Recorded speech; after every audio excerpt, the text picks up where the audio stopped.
नारायण नारायण। आज का विषय है मैं कोई हूँ, यह वृत्ति घातक है। अनेक लोगों की अड़चनें सुनकर मन में ऐसा विचार आया कि संसार के सब दुखों की जड़ देह दुख और पैसों की कमी है। मुख्यतः इन दो बातों में इसकी जड़ है।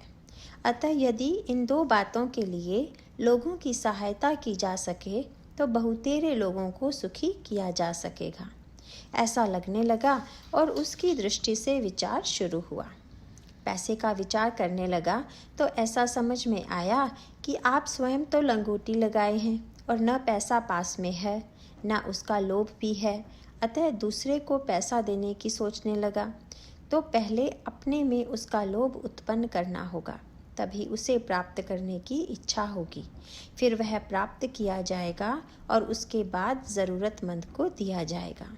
लेकिन यह सब करना जितना आसान मालूम होता है उतना आसान नहीं है, क्योंकि दूसरे को देने के लिए पैसा प्राप्त किया जाएगा और तब जो लोभ अपने में उत्पन्न किया था वही तब पैसा देने के वक्त बाधा निर्माण करेगा और दूसरों को पैसा देने की इच्छा नष्ट कर देगा।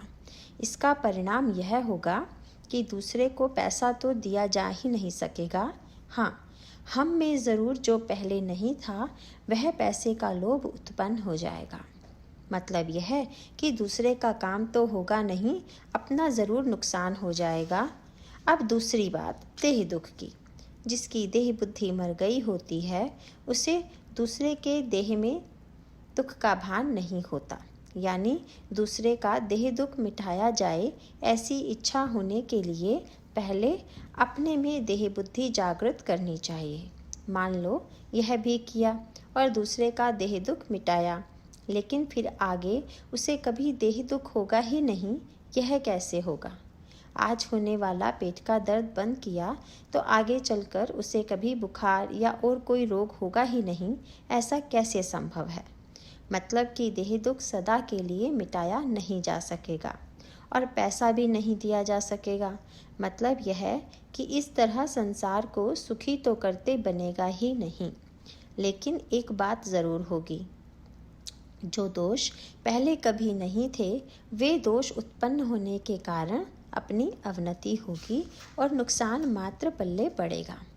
अतः अंत में मैंने भगवान से प्रार्थना की कि ऐसी बातें करने की शक्ति और बुद्धि मुझे ना दे।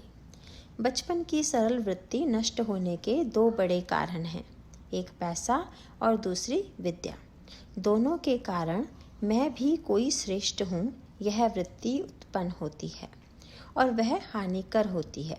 संसार के अत्याचार, अनीति, अधर्म, असंतोष, इन सब का कारण यह है कि आदमी अधिक लोभी हो गया है। भगवान की जिस पर कृपा है उसे वह पेट पालने के लिए जितना आवश्यक उतना पैसा देता है, पर जिसकी परीक्षा लेनी हो उसे भगवान अधिक पैसा देता है। नारायण।